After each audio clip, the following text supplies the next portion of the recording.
আপনারা অবগত আছেন যে বিগত অনেকগুলো জমা ধরে আমরা একটি নির্দিষ্ট বিষয় সম্পর্কে আলোচনা করছি, আর তা হল কোরআনে বর্ণিত প্রিয় বান্দাদের কিছু বিশেষ গুণাবলী সম্পর্কে। ইতিমধ্যে মোট 9টি আল্লাহর প্রিয় বান্দাদের গুণের কথা বলা হয়েছে। আজকে আবার প্রথম থেকে গুণগুলো আপনাদেরকে স্মরণ করে দিচ্ছি। আল্লাহ সুবহানাহু ওয়া তাআলা বলেন, আল্লাহর প্রিয় বান্দাদের এক নম্বর গুণ হলো তারা অহংকার মুক্ত জীবনযাপন করবে।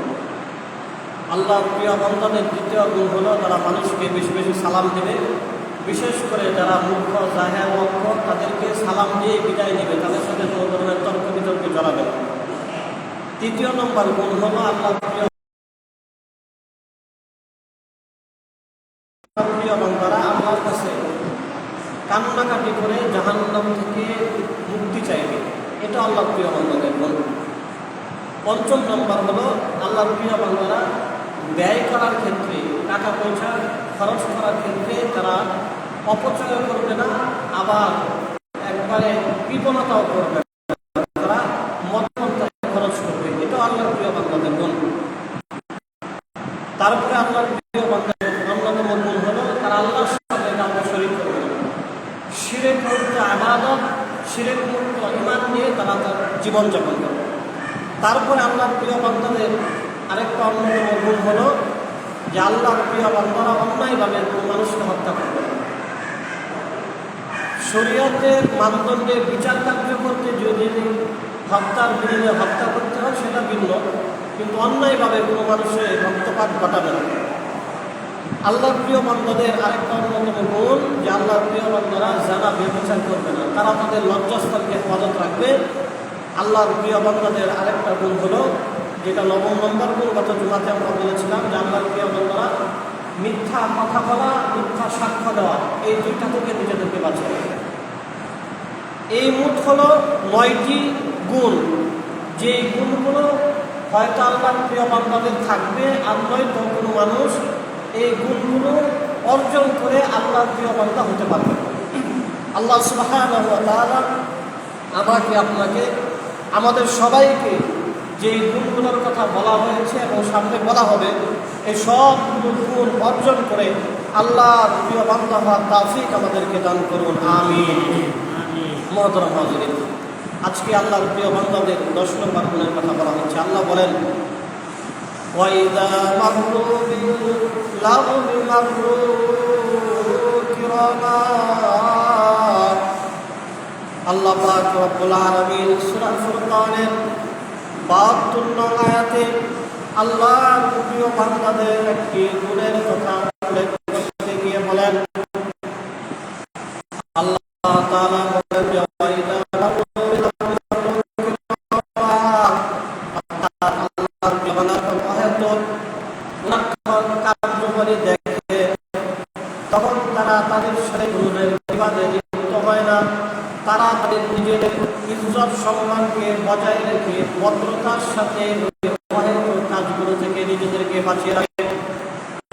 আল্লাহ সুবহানাহু ওয়া তাআলা আয়াতের কত গভীরতার সাথে বিষয়টা বলেছেন। আল্লাহর প্রিয় বান্দাদের গুণটাকে আল্লাহর কত গভীরভাবে ব্যক্ত করেছেন। আল্লাহ বলেন যে প্রিয় বান্দারা হয়তো অনার্থক কাজে যাবে এরকম না, অর্থাৎ চলতে ফিরতে কখনো হয়তো কাজ করে এমন মানুষদেরকে দেখেছে, ওই দেখার মধ্যেও তারা নিজেদেরকে সম্পৃক্ত করবে না, ভদ্রতার সাথে ওই সমস্ত জায়গাগুলো তারা ত্যাগ করে চলে আসবে। গভীরভাবে আল্লাহ সুবহানাহু ওয়া তাআলা বলেছেন। একটা হলো যে কখনো কখনো যে সমস্ত জায়গায় হয়তো অনার্থক কাজ হয়, এমনিতে আড্ডাবাজি হয়, যেটার কোনো ভবিষ্যৎ নাই, দুনিয়াতেও নাই, আখিরাতেও নাই, এমন জায়গায় আল্লাহর বান্দারা যাবে তো নাই, কদাচিৎ কখনো এমন হয়েছে যে কোথাও গেছে যায় একটা অলস আড্ডা চলছে, কোনো কাজে লাগবে না, এটা দুনিয়াতে কোনো ফায়দা নেই, আখিরাতেও ফায়দা নেই। তখন আল্লাহর বান্দারা তাদের সাথে কোনো বিবাদে লিপ্ত হবেন না, বরঞ্চ তাদের শরাফত, তারা তাদের ভদ্রতা, তারা তাদের মার্জিত ব্যবহারের মাধ্যমে ওই জায়গাকে ত্যাগ করে চলে আসবে। এটা আল্লাহর প্রিয় বান্দাদের গুণ। আপনারা জানেন যে গত জুমাতে আমরা সূরা মুমিনুনের আলোচনার মধ্যে অহেতুক অনর্থক কাজ থেকে বেঁচে থাকা, এটা সফল মানুষের একটা গুণ হিসেবে আল্লাহ উল্লেখ করেছিলেন, সেটা আপনাদেরকে বলেছিলাম। এবং নবীজি সাল্লাল্লাহু আলাইহি ওয়াসাল্লাম তিরমিজি শরীফের এক হাদিসের মধ্যে বলেছিলেন যে ইসলামের সৌন্দর্যটা হলো এটাই, যারা ইসলামের অনুসারী হবেন তারা কখনো অনর্থক কাজে নিজেকে জড়াবেন না। অর্থাৎ কোনো মুসলমানের শানের খেলাফ এটা, মুসলমানের সাথে এই বিষয়টা যায় না যে মুসলমান একটা কাজ করবে যেটা মধ্যে দুনিয়ার উপকারও নাই, আখিরাতের উপকারও নাই, মুসলমান এমন কোনো কাজ করবে না। মুসলমান ওই কাজ করবে যেই কাজের মাধ্যমে দুনিয়ার কোনো উপকার হবে, আল্লাহর মাধ্যমে আখিরাত লাভ হবে। অহেতুক কাজ করবে এটা মুসলমানের সাথেই যায় না। এজন্য নবীজি বলেছেন, মিন হুসনি ইসলামিল মাররি তারাকাহু মা লা ইয়ানিহি। অর্থাৎ ইসলামের সৌন্দর্য হলো এটা যে ইসলামের অনুসারী ব্যক্তি অহেতুক অনর্থক কাজ করবে না, বরঞ্চ এমন কাজকে সে পরিত্যাগ করে চলবে। মুহতারাম হাজিরিন, এটাই হলো আল্লাহ প্রিয় বান্দাদের 10 নম্বর গুণ, যে অহেতুক কাজ থেকে নিজেকে বাঁচিয়ে রাখা। কোরআনের এক একটা উপদেশ মানুষের জন্য যে কত কল্যাণের, কতটা সময় উপযোগী, এই একটা কথাকে কিয়ামত পর্যন্ত প্রত্যেক যুগের জন্যই প্রযোজ্য। 100 বছর 500 বছর আগের মানুষকে যদি বলা হতো হয়তো কাজ করবে না, এটা ওই যুগে যেমন প্রযোজ্য ছিল, বর্তমান যুগে এই কথাটা প্রযোজ্য। আজ থেকে 1000 বছর 1 কোটি বছর পরেও যদি বলা হয় হয়তো কাজ তুমি করবে না, তখনও এই কথাটা প্রযোজ্য। অর্থাৎ কোরআন পুরাণ হয় না, কোরআনের কথাগুলো হয়তো কাজ থেকে বেঁচে থাকা তৌফিক দান করুন সবাই মিলে, আমিন। আরো দুইটা আল্লাহর প্রিয় বান্দাদের গুণের কথা আছে, ইনশাআল্লাহ সামনের জুমাতে বলা হবে। আমাদের আলোচনা চলেছিল সূরা মুমিনের 1 থেকে 5 নং আয়াতের কথা আপনাদেরকে বলা হয়েছিল গত জুমাতে। এই 5 আয়াতে আল্লাহ সুবহানাহু ওয়া তাআলা সফল মুমিনদের 4টি গুণের কথা বলেছেন। চতুর্থ নম্বর গুণ ছিল আল্লাযীনা হুম লিফুরুজিহিম হাফিজুন, অর্থাৎ সফল ইমানদার মুমিন যারা, তারা নিজেদের লজ্জাস্থানকে হেফাজত করবে। কিভাবে হেফাজত করবে আল্লাহ তাআলা সেটাও বলে দিয়েছেন। পরে নাই আল্লাহ বলেন ইল্লা আলা আজওয়াজিহিম আও মা মালাকাত আইমানুহুম ফাইন্নাহুম গায়রু মালুমিন। সফল মুমিনদের চতুর্থ নম্বর গুণ সূরা মুমিনুনে আল্লাহ বলেন যে তারা তাদের লজ্জাস্থানকে হেফাজত করবে, তবে যদি তারা নিজেদের বৈধ স্ত্রীর সাথে কিংবা বৈধ দাসীর সাথে লজ্জাস্থানের ব্যবহার করে শারীরিক সম্পর্কে লিপ্ত হয়, তাহলে সেটা তাদের জন্য গুনাহ হবে না। ফামান ইবতাগা ওয়ারাআ যালিকা ফাউলাইকা হুমুল আদুন। কিন্তু এর ব্যতিক্রম যদি করে ফেলে, শারীরিক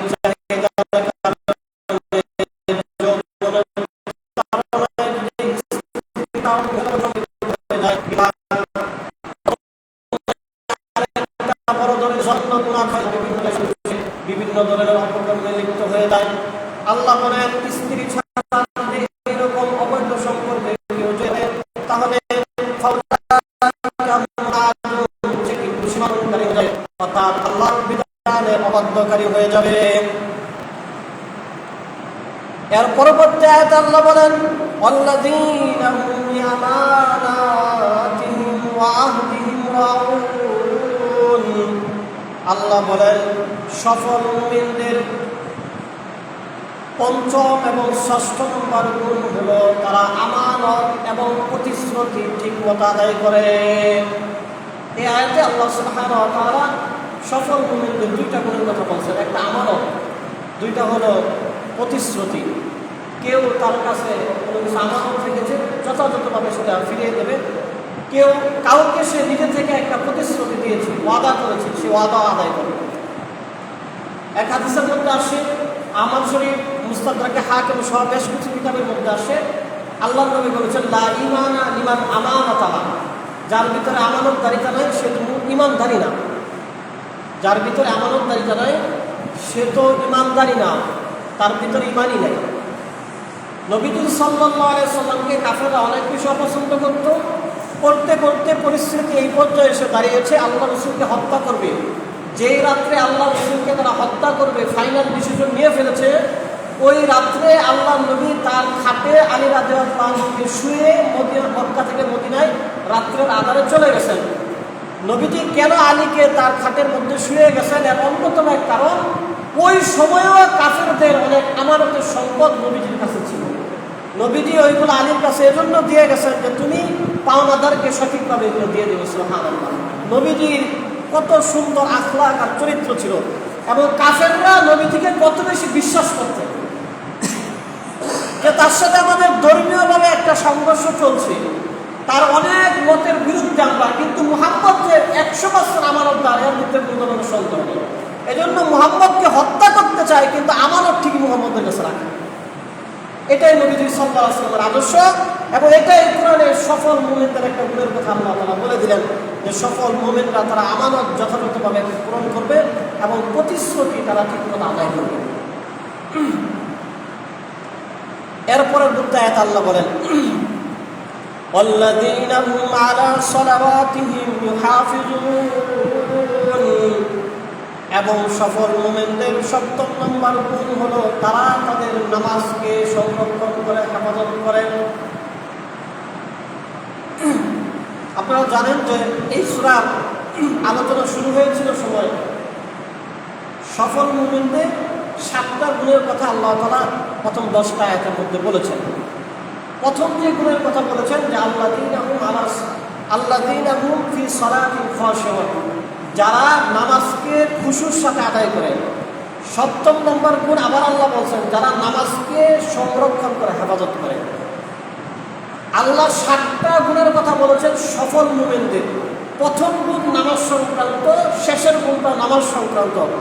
মুফাসসিরে কেরাম বলেন আল্লাহ 2টা গুণ, প্রথমটাকেও নামাজ, শেষেরটাকেও নামাজ উল্লেখ করে এটা বুঝিয়েছেন যে একজন ইমানদার মুসলমানের জন্য নামাজের থেকে আর বেশি গুরুত্বপূর্ণ আর কোনো ইবাদত নাই, আর কোনো বিধান নাই, সফলতা আর কোনো অসম্মান নাই। নামাজ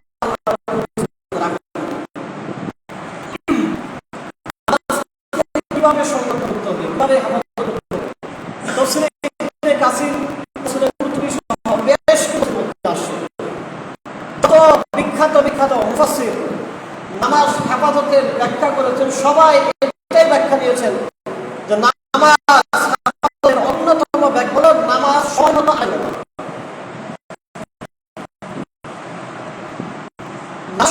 এটা নামাজ হেফাজতের যেমন ব্যাখ্যা, অনুরূপভাবে আল্লাহর কাছে যে আমলগুলো সর্বাধিক প্রিয়, ওই আল্লাহর কাছে সর্বাধিক প্রিয় আমলের মধ্যে অন্যতম আমল যে সময় মতো হয়।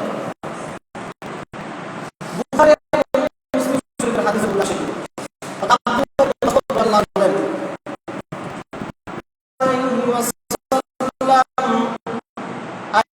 আইয়ুল আমালি আহাব্বু ইলাল্লাহি তাআলা। হযরত আব্দুল্লাহ ইবনে মাসউদ রাদিয়াল্লাহু তাআলা আনহু বলেন যে আমি নবীজি আমরা জীবনভর আমল করি, এই আমল আল্লাহ সবচেয়ে আব্দুল আমাল সর্বাধিক আমল কোনটি? রাসূলুল্লাহ সাল্লাল্লাহু আলাইহি ওয়াসাল্লাম, আল্লাহ নবী সাল্লাল্লাহু আলাইহি ওয়াসাল্লাম বললেন as-সালাতু আলা ওয়াক্তিহা। মানুষ জীবনভর যত আমল করে আল্লাহর কাছে সবচেয়ে প্রিয় আমল হলো নামাজকে তার সময় মতো আদায় করে নেওয়া।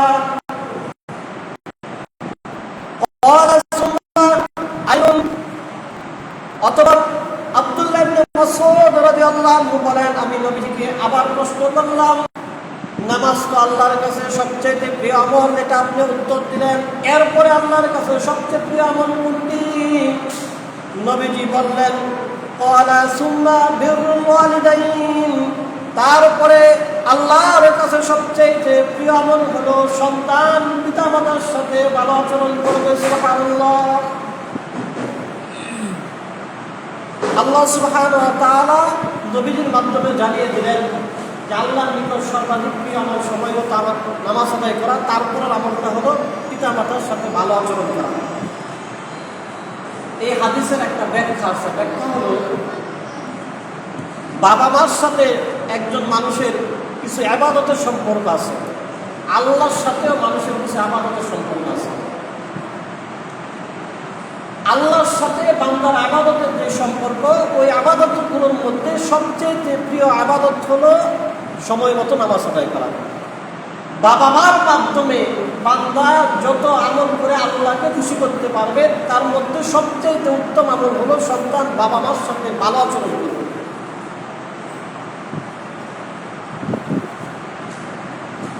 এরপরে নবীজি সাল্লাল্লাহু আলাইহি ওয়াসাল্লামকে সাহাবী আবার প্রশ্ন করলেন, ক্বালা সুম্মা আইয়ুন, ইয়া রাসূলুল্লাহ তারপরে আল্লাহর কাছে সবচেয়ে প্রিয় আমল কি? ক্বালা আল জিহাদু ফি সাবিলিল্লাহ। নবীজি সাল্লাল্লাহু আলাইহি ওয়াসাল্লাম উত্তর দিলেন তারপরে আল্লাহর কাছে সবচেয়ে প্রিয় আমল হলো আল্লাহর রাস্তায় জিহাদ করা। ক্বালা হাদাসানি বিহিন্না ওয়া লাবিস্তাযাউতুহু লাসাদাতি। আব্দুল্লাহ ইবনে আব্বাস রাদিয়াল্লাহু, আব্দুল্লাহ ইবনে মাসউদ রাদিয়াল্লাহু আনহু বলেন আমার কাছে মনে হচ্ছিল আমি এইভাবে নবীজিকে বারবার প্রশ্ন করতে থাকবো আর নবীজি উত্তর দিতেই থাকবেন। অর্থাৎ পরপর 3টা আল্লাহর কাছে প্রিয় আমলের কথা জানতে চাইলাম, আল্লাহ নবীর কাছে বললেন। সাহাবী বলেন আমার কাছে মনে হইতেছিল আমি যে আরো জানতে চাইতাম, নবীজি আরো বলতেন, কিন্তু আমি আর জানতে চাইনি। আল্লাহর কাছে সবথেকে প্রিয় আমল সময় মতো নামাজ আদায় করা। এরপরের আমল হলো বাবা মার সাথে ভালো আচরণ করা। এরপরের আমল হলো আল্লাহর রাস্তায় জিহাদ করা। জিহাদের থেকেও গুরুত্বপূর্ণ বাবা মার সাথে ভালো আচরণ করা। এক হাদিসে তো স্পষ্ট আসছে, সাহাবী বলছেন আমি জিহাদে যেতে চাই। নবীজি বলছেন যে তোমার বাবা মা আছে নাকি? বলছে বাবা নাই, মা আছে। নবীজি বলছেন তুমি তোমার মার খ্যাতমত করো।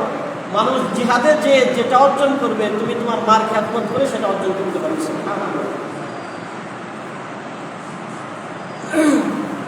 আল্লাহ সুবহানাহু ওয়া তাআলা সূরা মুমিনুনের এই আয়াতগুলোর মাধ্যমে সফল মুমিনদের 7টি গুণের কথা বললেন। 1 নম্বর গুণ খুশুর সাথে নামাজ আদায় করা। 2 নম্বর গুণ অহেতুক কাজ থেকে বেঁচে থাকা। 3 নম্বর গুণ যাকাত আদায় করা। 4 নম্বর গুণ লজ্জাস্থানের হেফাজত করা। 5 এবং 6 নম্বর গুণ হলো আমানত এবং প্রতিশ্রুতি পূরণ করা। 7 নম্বর গুণ হলো নামাজের হেফাজত করা। এই গুণগুলো সফল মুমিনদের শুধু এমন না, গত 2 জুমাতেই বলেছি, এই গুণগুলো হলো নবীজির চরিত্র। এটা কে বলেছেন? আয়েশা রাদিয়াল্লাহু আনহা বলেছেন। এবং নবীজি বলেছেন এই গুণগুলো যে ব্যক্তি অর্জন করতে পারে, মান আকামাহুন্না দাখালাল জান্নাহ, যে ব্যক্তি এগুলো অর্জন করবে আল্লাহ তাকে জান্নাত দান করবেন। আল্লাহ কোরআনের মধ্যে বলতেছেন এরপরের আয়াতে 10 নম্বর আয়াতে যে উলাইকা হুমুল ওয়ারিসুন, অর্থাৎ তারা উত্তরাধিকার লাভ করবে। তারা কারাও যে আগে যে মানুষগুলোর কথা বলা হয়েছে, যেই 7টা গুণের কথা বলা হয়েছে, এই 7 গুণ যারা অর্জন করবে তারা উত্তরাধিকার লাভ করবে। কিসের উত্তরাধিকার?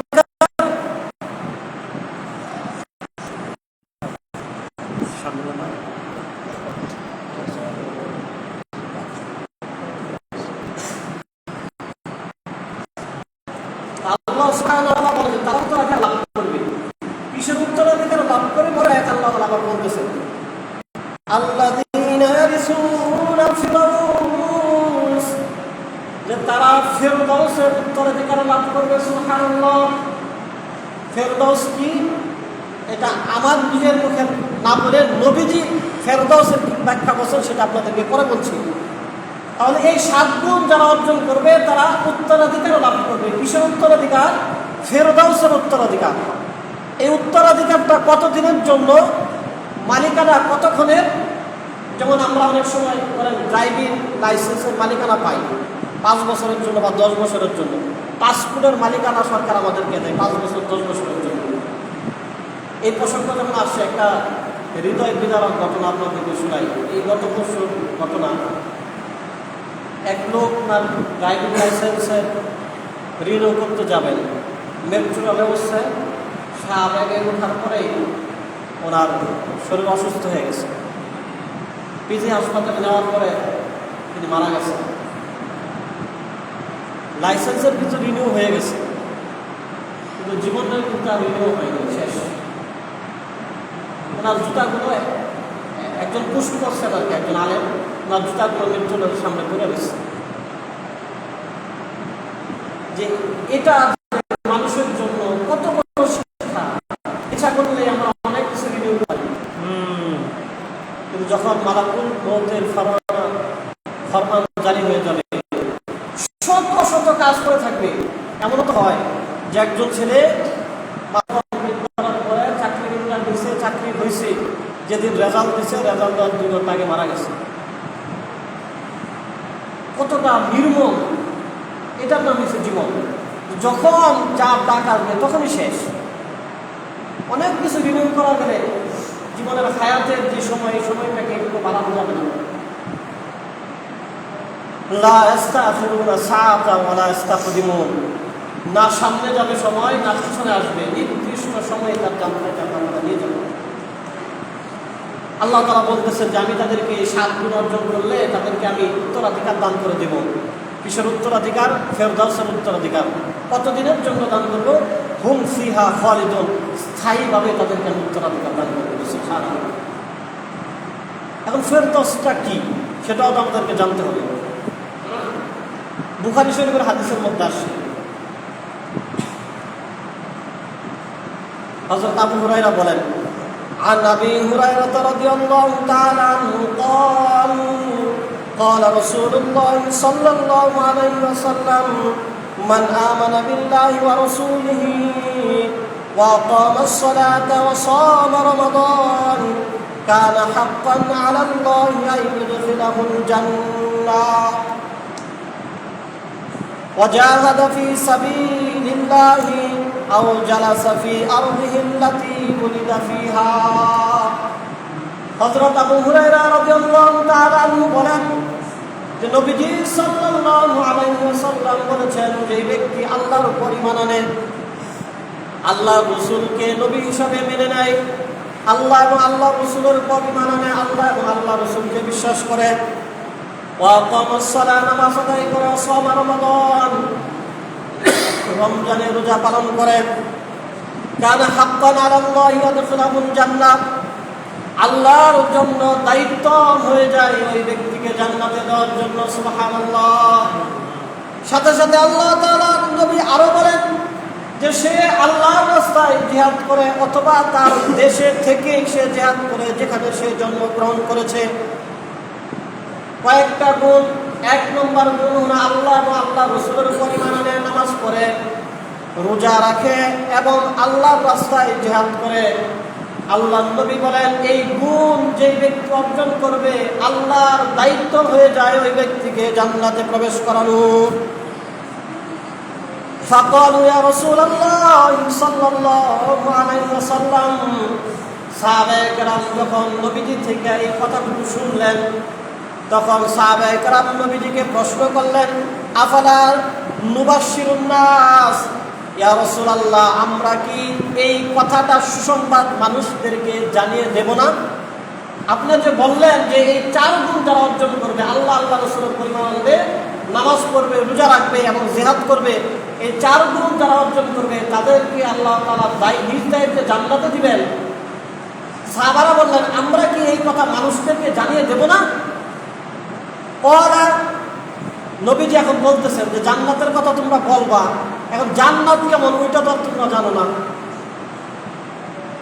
কারণ আমরা যত কথাই বলি জান্নাত এবং জাহান্নাম এগুলো সব তো নবীর মুখ থেকে শুনে শুনে বলি। হয়তো আমি আমার উস্তাদ থেকে শুনছি, তিনি তার উস্তাদ থেকে শুনছেন, তিনি তার উস্তাদ, এই ক্রমবর্ধমান সিলসিলাতেই কিন্তু চলছে। সাহাবায়ে কেরাম তো আর কারো থেকে নবী ছাড়া আর কারো থেকে জানার সোর্স তাদের ছিল না। তো নবীজি যখন সাহাবারা বলছেন আমরা লোকদেরকে জান্নাতের কথা বলে দিই, নবীজি বলতেছেন জান্নাতের কথা তোমরা বলবা, তোমরা তো জান্নাত কেমন সেটাই জানো না, বলবা কিভাবে? এখন জান্নাত কি সেটা আগে তোমরা জানো। এখন নবীজি বলতেছেন ক্বালা ইন্না ফিল জান্নাতি মিয়াতা দারাজাতিন আ'আদাহাল্লাহু লিল-মুত্তাকিনা ফি সাবিলিল্লাহ। আল্লাহর নবী বলতেছেন যে নিশ্চয়ই যারা আল্লাহর রাস্তায় জিহাদ করবে তাদেরকে আল্লাহ তাআলা জান্নাতে 100 মর্তবা দান করবেন। মা বাইনা দারাজাতাইনি কামা বাইনাস সামাই ওয়াল আরদ, একটা মর্তবার এইরকম যে আসমান এবং জমিনে যেরকম ব্যবধান, এক একটা মর্যাদার ব্যবধান এত বেশি। সুবহানাল্লাহ। একজনে মনে করেন 10 গ্রেড চাকরি করেন, আরেকজন ফার্স্ট ক্লাস কর্মচারী। আমরা মানুষের হয়তো দুনিয়াবি কোনো মানুষের পদ পজিশন বুঝাইতে চাই, এই ধরনের উদাহরণ দিতে চাই। আল্লাহ তাআলা জান্নাতের অবস্থান বুঝাতে গিয়ে বলছেন যে আল্লাহর রাস্তায় জিহাদকারী ব্যক্তিকে আল্লাহ তাআলা জান্নাতে 100 মর্তবা দান করবেন। এক একটা মর্তবার তারতম্য থেকে এত বেশি। এরপরে নবীজি বলতেছেন ফাইদা সালতুমুল্লাহু ফাসআলুহুল ফিরদাউস, নবীজি বলতেছেন সুতরাং তোমরা যদি কখনো নিজেদের জন্য জান্নাত প্রত্যাশী হও, নিজেদের জন্য জান্নাত কামনা করো কিংবা অন্য কারো জন্য তোমরা জান্নাত কামনাকারী হও, অর্থাৎ নিজেরা আল্লাহর কাছে জান্নাত চাও কিংবা তুমি অন্য কারো জন্য আল্লাহর কাছে দোয়া করো আল্লাহ উম্মতকে তুমি জান্নাত দিও, ফাসআলুহুল ফিরদাউস, তাহলে তুমি ফিরদাউস চাইও। সুবহানাল্লাহ। এখনো কিন্তু আমরা জানলাম না ফিরদাউসটা কি। এরপরে নবীজি হাদিসের শেষ অংশ বলতেছেন ফাইন্নাহু আওসাতুহুল জান্নাহ ওয়া আলাল জান্নাহ উরাহু ফাওকাহু আরশুর রহমান। অমিনহু তাতাফাজ্জারু আনহারুল জান্নাহ। নবীজি সাল্লাল্লাহু আলাইহি সাল্লাম বলতেছেন যে আল্লাহ কুরআনেও বলেছেন সূরা মুমিনুনের শুরুর দিকে 7টা গুণ অর্জন করলে তাদেরকে আল্লাহ জান্নাতের উত্তরাধিকার, ফেরদাউসের উত্তরাধিকার বানিয়ে দিবেন।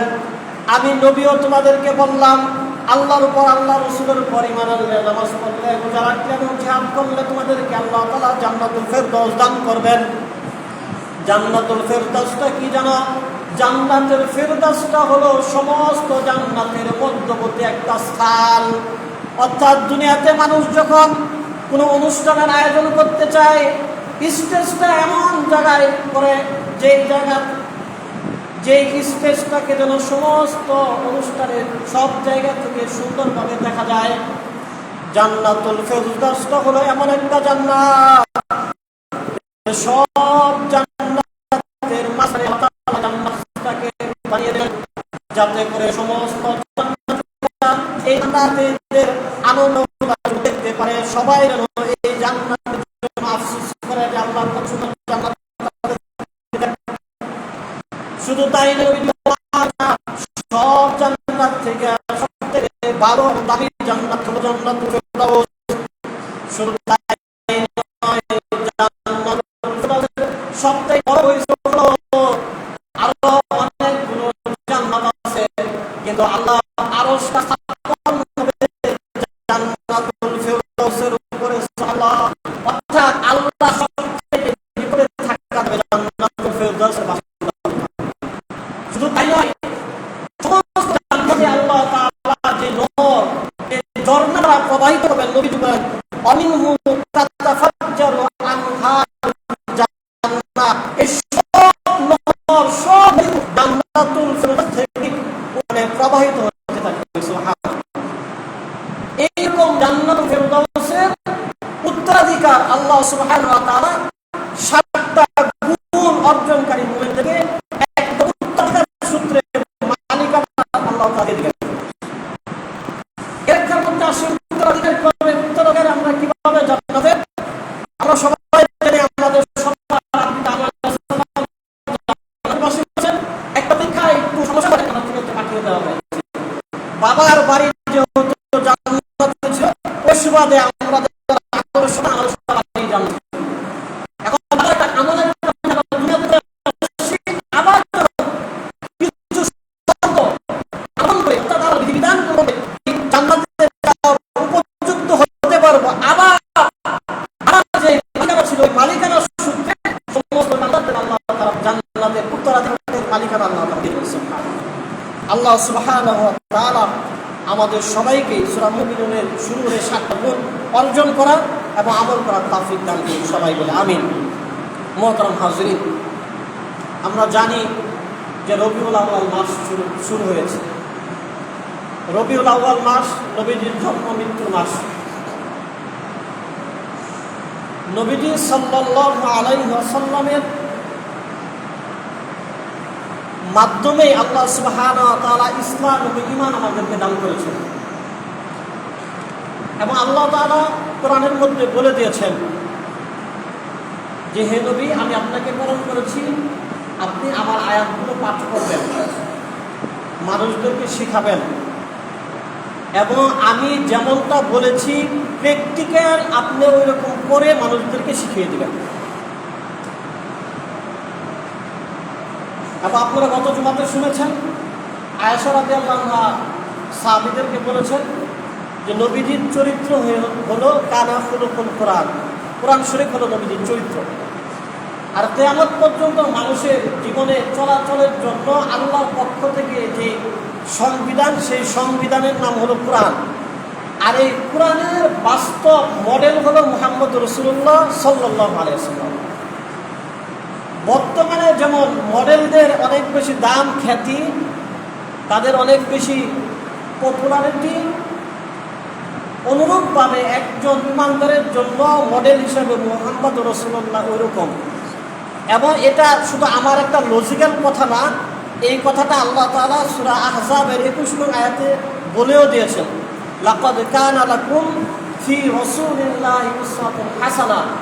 লিমান কানা ইয়ারজুল্লাহ ওয়াল ইয়াউমাল আখির ওয়া যাকারাল্লাহা কাসীরা। আল্লাহ বলেন যারা আল্লাহকে অনেক বেশি স্মরণ করে, অর্থাৎ আল্লাহর ইবাদতে অনেক বেশি অগ্রগণ্য, যারা আখিরাতের উপর আল্লাহর উপর বিশ্বাসী, মোট কথা যারা ঈমানদার, এবং ঈমানদারদের মধ্যে ভালো মাপের ঈমানদার, লামসাম ঈমানদার না, ভালো ধরনের ঈমানদার যা। আল্লাহ বলেন ফি রাসূলিল্লাহি উসওয়াতুন হাসানাহ, তাদের জন্য আমার রাসূলের মধ্যে রেখেছি উত্তম আদর্শ। অর্থাৎ আমরা এক একজন মানুষ ঈমানদার মুসলমান হিসেবে নিজেকে যত বড় ঈমানদার মনে করব, তত বেশি রাসূলের অনুসারী আমরা হতে হবে। আমরা নিজেদেরকে যত বেশি আমলওয়ালা ঈমানদার মনে করব, তত বেশি নবীজির অনুসরণ আমাদেরকে করতে হবে। কারণ আমাদের অনুসরণের ক্ষেত্রে, আমলের ক্ষেত্রে মানদণ্ড যাকে দেওয়া হয়েছে তিনি হলেন মুহাম্মদ রাসূলুল্লাহ। তাহলে একজন মানুষকে যদি অনুসরণ করতে হয়, তাকে আমাদেরকে জানতে হবে, তার জীবনে আমাদেরকে পড়তে হবে, মানতে হবে। দুনিয়ার মধ্যে যত মানুষের জীবনী লেখা হয়, অন্য অন্য মানুষের জীবনী গ্রন্থকে একটা জীবনী গ্রন্থ বলা হয়, জীবন চরিত্র বিভিন্ন নাম দেওয়া যায়। কিন্তু মুহাম্মদ রাসূলুল্লাহ সাল্লাল্লাহু আলাইহি সাল্লামের জীবন নিয়ে যদি কোনো পুস্তিকা লেখা হয়, সেটাকে বলা হয় সিরাত গ্রন্থ। অন্যান্য জীবনী গ্রন্থ আর সিরাত গ্রন্থের মধ্যে পার্থক্য হলো এটা যে সিরাতের এক একটা কথা কোরআনের যেমন প্রমাণ সাপেক্ষে প্রমাণিত, নবীজির জীবনের এক একটা বিষয় এইরকমভাবে মুতাওয়াতির অর্থাৎ ধারাবাহিক বর্ণনার মাধ্যমে প্রমাণিত। আপনি যদি বলেন নবীজি এইভাবে নামাজ পড়েছেন, আমি বললাম নবীজি এইভাবে নামাজ পড়েছেন, আপনি আমাকে প্রশ্ন করবেন আপনি এই কথা কিভাবে জানেন? নবীজি দুনিয়া থেকে প্রায় 1500 বছর আগে চলে গেছেন। তখন আমি বলবো আমি আমার হুজুরদের কাছে করেছি, তারা আমাকে বলেছেন। আপনি যদি তাদের কাছে বলেন, তারা বলবে আমি আমার হুজুরের কাছে করেছি। এইরকমভাবে পড়তে পড়তে একসময় আসবে কি আমি ইমাম বুখারী থেকে এই হাদিস শুনেছি। ইমাম বুখারী এরকমভাবে আরো বলতে থাকবেন, বলতে যায় ঠিক সাহাবীর কাছে, আব্দুল্লাহর কাছে। আব্দুল্লাহ বলবে তুমি এই হাদিস কোত্থেকে শিখেছো? সে বলবে আমি উমরের কাছ থেকে শিখেছি। উমর বলবে তুমি এই হাদিস কোত্থেকে শিখেছো? উমর বলবে আমি নবীজির মুখ থেকে শিখেছি। তাহলে নবীজির জীবনী সংক্রান্ত কোনো বিষয় যখন বর্ণনা করা হয়, এই বর্ণনাটা ধারাবাহিক একটা বিবরণের মধ্যে পাওয়া যায়। এবং আশ্চর্য একটা তথ্য হলো নবীজি ছাড়া অন্য কোনো নবীর জীবনীকেও সিরাত বলা হয় না। কারণ অন্য কোনো নবীর জীবনীও এইভাবে ধারাবাহিক বর্ণনার মাধ্যমে সংরক্ষিত নাই। কারণ নবীজির জীবনে যদি ধারাবাহিকভাবে বর্ণনার মাধ্যমে স্বীকৃত না থাকে, তাহলে কোরআনের ভিতরেই ভেজাল পাওয়া যাবে। কেন? তখন আপনি বলতে পারবেন যে নবীজির তো এই কথাটা কোত্থেকে আসছে এটা জানা যায় না, তাইলে কোরআন কোত্থেকে আসছে? আমরা অনেক সময় একটা কথা বলতে হয়, আমরা অনেক সময় বলি কি কোরআনে আছে মানি, কোরআনে নেই মানি না, হাদিসে আছে মানি না। এটা যে কত বড় একটা জাহালাতপূর্ণ কথা, এটা কত বড় একটা মূর্খতা সুলভ কথা, এটা আমরা বুঝবো এইভাবে। কোনো সাহাবী জিবরাইলকে দেখে নাই, কোনো সাহাবী জিবরাইলকে দেখে নাই। শুধু নবীজি বলছেন যে জিবরাইল আমার কাছে এই আয়াত নিয়ে আসছে, এখন এটা কোরআনের আয়াত হয়ে গেছে। নবীজি বলছেন যে এই কাজটা তোমরা এইভাবে করবে, এটা হাদিস হয়ে গেছে। কোরআন হওয়ার জন্য নবীজির মুখই ব্যবহার হয়েছে, হাদিস হওয়ার জন্য নবীজির মুখই ব্যবহার হয়েছে। এখন নবীজি যদি নিজের মনের থেকে একটা কথা বলে দিতেন যে এটা জিবরাইলের থেকে আসছে, সেটাই তো কোরআনের আয়াত। আমরা যে শুধু কোরআনের আয়াতটাকে বেশি অগ্রাধিকার দিই, হাদিসকে মানতে চাই না। যারা হাদিসকে মানতে চায় না, বলতে চায় এটা নবীজির মুখের কথা, কোরআনের আয়াতটা নবীজির মুখের কথাই। কিন্তু কোনো সাহাবী এরকম বর্ণনা পাওয়া যায় না জিবরাইল কিছুকে দেখছে, কোনো সাহাবী বলতে পারবে না। তার মানে কি নবীজি নিজেই বলছেন এটা কোরআনের আয়াত, এটা কোরআন আয়াত। নবীজি নিজে বলছেন এটা হাদিস, এটা হাদিস। আবার কোনো হাদিসের সময় বলছেন আল্লাহ এটা এইভাবে বলছেন, সেটা হাদিসে কুদসি হয়ে গেছে। এরকমই তো। এজন্য কোনোটাই ছোট না, কোরআনও ছোট না, হাদিসও ছোট না। হ্যাঁ, কোরআনের মূল্যায়নটা এজন্য বেশি যে এটা সরাসরি আল্লাহ নিজের কথা, হাদিসের মূল্যায়নটা একটু কম যেহেতু এটা নবীর কথা, এতটুকুই। আল্লাহ এবং নবী যেহেতু সম্মানের দিক থেকে আল্লাহ একটু বেশি, নবী একটু কম, এতটুকু, আর কিচ্ছু না। তাহলে নবীজির জীবনে যেগুলো লেখা হয় সেগুলোকে সিরাত বলা হয়, অন্য কারো জীবনীকে সিরাত বলা হয় না। এবং নবীজির জীবনে যদি আমরা ঠিকমতো না জানি, না পড়ি, তাহলে আমরা ইসলাম সম্পর্কে ঠিকঠাক মতো জানতে পারবো না। কিন্তু আফসোস হলো এটা যে আমরা যারা আপনাদেরকে ধর্মের কথা বলি, আমরা এই বিষয়ের গুরুত্ব আপনাদেরকে বুঝাইতে পারি নাই, আর আপনারা নবীজির জীবনী পড়ার মতো কোনো সিলেবাস পান নাই। দুইটাই আমাদের আফসোসের জায়গা। প্রথম ব্যবসাটা আমাদের যে আমরা এটার গুরুত্ব আপনাদেরকে বোঝাতে পারি নাই, আর আপনারা নবীজির সিরাত পড়ার মতো কোনো সিলেবাস পান নাই। আপনারা জানেন হুসাইন রাদিয়াল্লাহু আনহু কারবালার প্রান্তরে যেদিন শহীদ হয়েছিলেন, তার একটা ছেলেও ছিল ওই সময়, ওই প্রান্তরেই ছিল বাবার সাথে, কিন্তু তিনি বেঁচে গিয়েছিলেন। তার নাম ছিল আলী ইবনে হুসাইন, মানে দাদার নামে সন্তানের নামকরণ করেছিলেন আর কি। মানে আমাদের জীবন চলার জন্য এটা এক একটা ধরেন নবীজির মাধ্যমে আল্লাহ সুবহানাহু ওয়া তাআলা আরবের সমাজে ঘোষণা দিয়ে দিলেন যে আরবের কন্যা সন্তান হইলেই তাকে জীবন্ত কবর দিয়ে দিত, মারার পরে না, একে জেতায় কবর দিয়ে দিত। নবীজি ওই সমাজে ঘোষণা করে দিলেন আল জান্নাতু তাহতা আকদামিল উম্মাহাত, যে মায়েদের পায়ের নিচে সন্তানের বেহেশত। নবীজি ঘোষণা করে দিলেন যে লোকের 3টা কন্যা সন্তান আছে, 3টা কন্যা সন্তান তাদের ঠিকঠাক মতো ভরণ পোষণ করবে, লালন পালন করবে, ভালো স্বামীর কাছে সুপর্দ করবে, আল্লাহ তাআলা তাকে জান্নাত দান করবে। এক সাহাবী প্রশ্ন করছেন যার 2টা আছে, হয়তো ওই সাহাবীর 2টা ছিল, নবীজি উত্তর দিচ্ছেন যার 2টা আছে আল্লাহ তাকে জান্নাত দান করবে। এখন অনেকে মনে করে বলতে চায় বারবার যে ইসলামে নারীর অধিকার দেয় নাই। নারীর অধিকার যে দেয় না এটা মানুষ বলে, নারীর যে অধিকার আছে এই কথা বলার অধিকারটাই তো ইসলাম দিছে। কোন সমাজে ইসলাম বলছে কন্যা সন্তান লালন পালন করলে বাবা মাকে জান্নাত দিবে? যেই সমাজে কন্যা সন্তান হইলেই অবরস্ত করে ফেলত, ওই সমাজে এরকম কথা বলা চারটিখানি কথা না। এখন নারীবাদীরা খালি বলে যে ইসলাম নারীর কোনো অধিকার দেয় না জানার কারণে বলে। এবং আপনি হাজার হাজার হাদিস দেখবেন, লক্ষ লক্ষ হাদিস দেখবেন, কোনো হাদিসে এরকম পাবেন না যে একজন ছেলে সন্তানকে লালন পালন করে ভালো বানাইতে পারলে বাবা মাকে জান্নাত দিয়ে দিবে, এক নাই। কিন্তু কন্যা সন্তানের ব্যাপারে আছে। নবীজির জীবনটা দেখবেন আমাদের জন্য কেমন রোল মডেল। নবীজিরও কিন্তু ছেলে সন্তান ছিল, 3জন ছেলে সন্তান ছিল, সবাই শৈশবে মারা গেছে। নবীজির 4জন মেয়ে সন্তান, তারা বড় হয়েছে, বিবাহ সাথে হয়েছে। অর্থাৎ আল্লাহ তাআলা উম্মতের জন্য নবীজিকে কেমন মডেল বানাইছেন, আল্লাহ বুঝাতে চেয়েছেন যে প্রকৃতিবাদী, আমরা প্রকৃতি ভারসাম্য নিয়ে কাজ করি।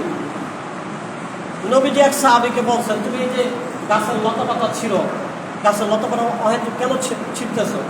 তোমার যে জায়গাগুলো আছে প্রতি জমি সেখানে তুমি একটু গাছপালা লাগানোর কারণে কি হবে, আমার সন্তান মায়ের সাথে জিনা করার মতো জঘন্য কাজ করে ফেলে, একজনের গাটে আরেকজনের পশু পানি খাইছে, এটা নিয়ে যুগের পর যুগ যুদ্ধ হয়। ওই সমাজে নবীজি মানুষকে প্রকৃতি প্রেম শিখাইয়া দিলেন যে গাছের পাতা ছিঁড়বে না, বরঞ্চ যতটুকু জায়গা আছে গাছপালা লাগাবে, প্রতি জমি ফেলে রাখবে না। এরকম সব কিছু নবীজির জীবনের মধ্যে আছে, কিন্তু আমরা জানি না, কারণ আমাদের সিলেবাসের মধ্যে নবীজির সিরাত নাই। আবার আমরা আলেমরাও আপনাদেরকে এটা বুঝাইতে পারি নাই, আমাদেরও ব্যর্থতা। এজন্য মুহতারাম হাজিরিন, আমি ব্যক্তিগতভাবে একটা উদ্যোগ নিয়েছি যে আমরা এইবার আপনাদেরকে নবীজির একটা সিরাত গ্রন্থ পাঠের একটা বিষয় আমরা উদ্যোগ নিয়েছি। সেটা হলো নবীজির অনেক সিরাত গ্রন্থ আছে, অনেক। এর মধ্যে একটা সিরাত গ্রন্থ একটু ছোট, এটা আমাদের ভারতীয় উপমহাদেশ সহ দুনিয়ার যেই দেশেই কওমি মাদ্রাসা আছে, সব দেশে এখন কওমি মাদ্রাসা, আমেরিকা, লন্ডন, সব দেশের কওমি মাদ্রাসা আছে। সব কওমি মাদ্রাসার সিলেবাসে একটা বই আছে নবীজির জীবনী, সিরাতে খতামুল আম্বিয়া, অর্থাৎ সর্বশেষ নবীর জীবনী গ্রন্থ। উর্দু ভাষায় এই কিতাবটা রচিত, প্রায় 100 বছর যাবৎ এই বইটা সিলেবাসের মধ্যে আছে। আমরা যারা আলেম হয়েছি আমরা সবাই এই বই পড়ছি, মানে এই বইটা একটা অথেন্টিক বই, ভেজাল নাই এই বইয়ের মধ্যে। এবং এই বইটা লিখেছিলেন যিনি, মাওলানা শফি রহমতুল্লাহ আলাই, তিনি একসময় ভারতীয় উপমহাদেশের শ্রেষ্ঠ মুফতি ছিলেন, মুফতি আজম ছিলেন। তার বাবা যখন পাকিস্তান বাদ হয় ভারত থেকে, পাকিস্তানের মধ্যে তার বাবা শিব্বির আহমদ উসমানী পতাকা উত্তোলন করেছিলেন। মানে বংশীয়ভাবে তারা একদম সম্ভ্রান্ত বংশ, মানে পড়াশোনার দিক থেকে তারা যোগ্য মানুষ। তিনি এই বইটা লিখেছেন। এই বইটা বাংলা আছে, অনেক প্রকাশনীর, আমি একটা বাংলা সংরক্ষণ করেছি। 101টা পৃষ্ঠা আছে এই বইয়ের মধ্যে, 100টা প্রশ্ন দিয়ে প্রশ্নপত্র বানিয়েছি। বইয়ের দাম 180 টাকা, প্রশ্নপত্রের দাম হচ্ছে 30 টাকা, এই মোট 110 টাকা। আপনারা এই বইটা নেবেন 100 টাকায়। নেওয়ার পরে আজকে থেকে এই বই পড়া শুরু করবেন, 15 তারিখ পর্যন্ত এই বইটা পড়বেন। সেপ্টেম্বরের 16 তারিখের ভিতরে এই প্রশ্নপত্রটা আপনারা আমাদেরকে জমা দিয়ে দেবেন। আমরা পরে একটা সময় করে আপনাদেরকে পুরস্কৃত করব। যারা অংশগ্রহণ করবেন তাদের সবাইকে আমরা পুরস্কৃত করব। এবং এটা শুধু আমার ব্যক্তিগত উদ্যোগ না, আমরা এই 25 নং ওয়ার্ডে যত ইমাম সাহেবরা আছেন আমরা সবাই বসছিলাম গত মাসে। আমরা নিজেরা চাইছিলাম যে একটা সিরাতের আয়োজন করি, নবীজির জীবনে মানুষদেরকে কীভাবে জানানো যায়, বোঝানো যায়, এরকম একটা উদ্যোগ নিই। তখন আমি ওই মজলিসে প্রস্তাব করলাম যে আমি আমাদের মসজিদে এরকম আয়োজন করতে চাই। তখন ইমাম সাহেবরা সবাই সম্মতি জ্ঞাপন করছেন যে আপনি তাহলে এইভাবে করতে চাচ্ছেন, এইভাবে করেন। তো এরপরে আমরা যখন পুরস্কৃত করব তখন সব ইমাম সাহেবরা আমাদের অনুষ্ঠানে আসবেন, সবাই আপনাদের জন্য দোয়া দিবেন। আমরা শুধু চাচ্ছি যে যেই নবীর শাফায়াতের কারণে আমরা জান্নাতে যাব, যেই নবীর সিরাত, যেই নবীর অনুসরণ করলে ইবাদত হয়। নামাজ পড়েন, যদি বলেন আমি নবী যেভাবে নামাজ পড়বো সেভাবে নামাজ পড়বো, এই নামাজে হবে না। আপনি যত ইবাদত করেন খালি একবার বলেন যে আমি নবী যেভাবে সেভাবে করবো না, সেইটা আর ইবাদত হবে না। অর্থাৎ যেই নবীর অনুসরণ করলে ইবাদত, যেই নবীর অনুসরণ করলে জান্নাত, সেই নবীর জীবনী পড়াটাও আমাদের উচিত, জানা উচিত। এজন্য আমরা সবাই ইনশাআল্লাহ শরীক হব এই মহতি উদ্যোগে। আমরা নবীজির সিরাত জানবো, মানবো। আল্লাহ সুবহানাহু ওয়া তাআলা আমাদের সবাইকে আমল করার তৌফিক দান করুন। যারা পরে আসেন ইনশাআল্লাহ জান্নাত পাবেন।